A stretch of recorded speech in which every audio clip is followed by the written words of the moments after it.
Bonjour à tous. Aujourd'hui, on se penche sur un sujet assez sérieux, une enquête sur un additif alimentaire qu'on trouve un peu partout et son lien possible avec une maladie inflammatoire de l'intestin qui devient de plus en plus commune. Et on va commencer directement par un point crucial. Ce qui va suivre, c'est un véritable avertissement sanitaire, basé sur des recherches scientifiques récentes et ce n'est vraiment pas à prendre à la légère. Alors, pour bien comprendre de quoi on parle, il faut d'abord saisir l'ampleur du problème. Parce que cette maladie, elle est loin, très loin d'être rare aujourd'hui. C'est un fait et il est plutôt alarmant. La colite ulcéreuse, qu'on appelle aussi rectocolite hémorragique, était autrefois considérée comme peu fréquente. Aujourd'hui, c'est devenu une préoccupation majeure de santé publique dans de nombreux pays. Mais le plus inquiétant dans tout ça, c'est qui est touché. On voit que les taux grimpent en flèche, et surtout chez les jeunes et même les enfants. Le problème ne fait donc pas que grandir, il touche les plus vulnérables.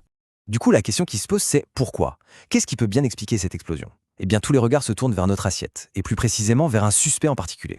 Et ce suspect, le voilà. Le polysorbate 80. Son nom de code, si l'on veut, E433. C'est un émulsifiant industriel. En gros, une substance que l'agroalimentaire adore pour améliorer la texture des produits et leur conservation. Le problème, c'est que les preuves contre lui commencent sérieusement à s'accumuler. Ok, maintenant entrons dans le vif du sujet. Comment est-ce que ça fonctionne concrètement? Comment un simple additif peut-il faire autant de dégâts? Là, l'image parle d'elle-même.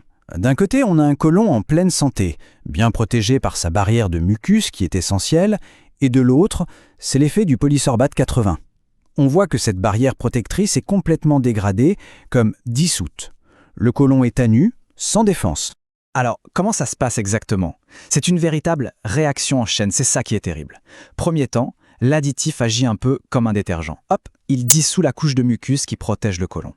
Ensuite, forcément, cette barrière n'est plus là. La paroi du côlon est donc exposée et les bactéries peuvent entrer en contact direct avec elle. Et là, c'est la panique pour le système immunitaire qui déclenche une réponse inflammatoire massive. C'est d'ailleurs ce que montrent les études, ça cause ou ça aggrave l'inflammation. Mais ce n'est pas fini. En plus de ça, le polysorbate 80 modifie l'équilibre de la flore intestinale.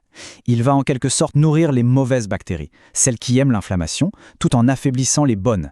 Et la conséquence de tout ça, si on en consomme tous les jours, c'est que le mucus n'a jamais le temps de se réparer. On entre alors dans un cercle vicieux, une condition chronique avec des poussées à répétition. Bon, on a compris le mécanisme, on a compris le danger. Maintenant, la question à 1 million. Où est-ce qu'il se cache, ce polysorbate 80? Et la réponse, malheureusement, c'est un peu partout dans les produits industriels. Et quand on regarde cette liste, ça fait un peu froid dans le dos.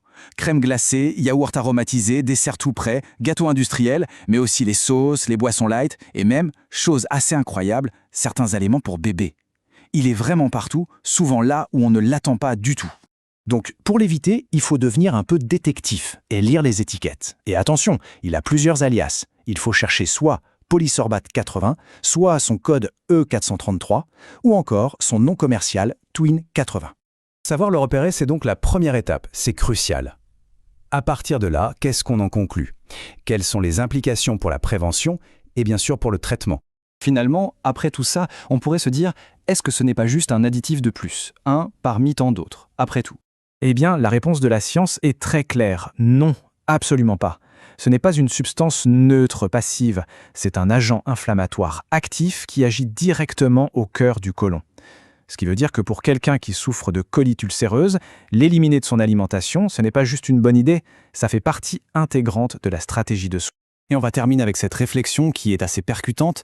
Une substance dont le travail est de détruire la barrière de protection de notre corps, est-ce que ça peut vraiment s'appeler de la nourriture? C'est une question qui mérite d'être posée et qui incite à regarder les étiquettes d'un œil nouveau.